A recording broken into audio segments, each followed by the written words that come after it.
Magetha maria arĩmi a mũcere makoragwo makiona kuma mĩgũnda-inĩ yao maya kwandanduka makiria angĩkorwo nĩ mekũhĩmbĩria teknolojĩ njerũ ĩrĩa rĩu ĩrĩkĩtie kũhũra hũndi mĩgũnda-inĩ yao na ĩrĩa ĩtanyĩtwo kũhũthia ngarama ya kũrĩma mũcere, ũndũ ũrĩa ũgũtuĩka kĩguni kĩnene harĩ umithio ũrĩa arĩmi megwatagĩra. Ukitumia hii teknolojia ya Agritech utakuja ufanye rotation, alafu unakuja na hii haro unafanya mara moja na 3000.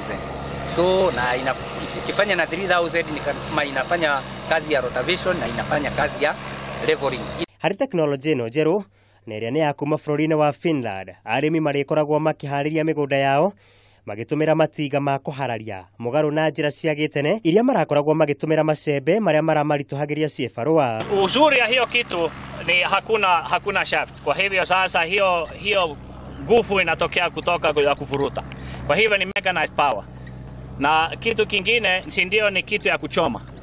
Hiyo kitu ambayo ni special ni hizo spikes ambayo imetengenezwa kama coil za gari. Mũgũnda wa ũrĩmi wa mũcere wa Mwea ni ũmwe harĩ mĩgũnda ĩrĩa ĩkoretwo ĩhũthĩrĩte teknolojĩ ĩno, na Mũgũndarũ niwe mũrũgamĩrĩri mũnene wa mũgũnda ũyũ. Ile kazi utakuja kufanya sasa ni kuweka human labor, wakuje watoe ile kwekwe yenye haikuzikwa, wanazika huko ndani, alafu shamba unakuja unapanda.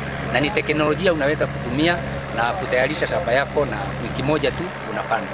Kaunti ya Kirinyaga ĩkoragwo ĩkĩruta mũigana wa gĩcunjĩ kĩa 80 gĩa tani 400 o mwaka cia mũcere ũrĩa ũkoragwo ũkĩrĩo gũkũ bũrũri-inĩ. Bũrũri wa Kenya ũrutaga tani 150 cia mũcere o mwaka, na kũrĩa ithenya rĩa tani 250 rĩihũragĩrĩrio na mũcere ũrĩa ũgũragwo kuma nja ya bũrũri.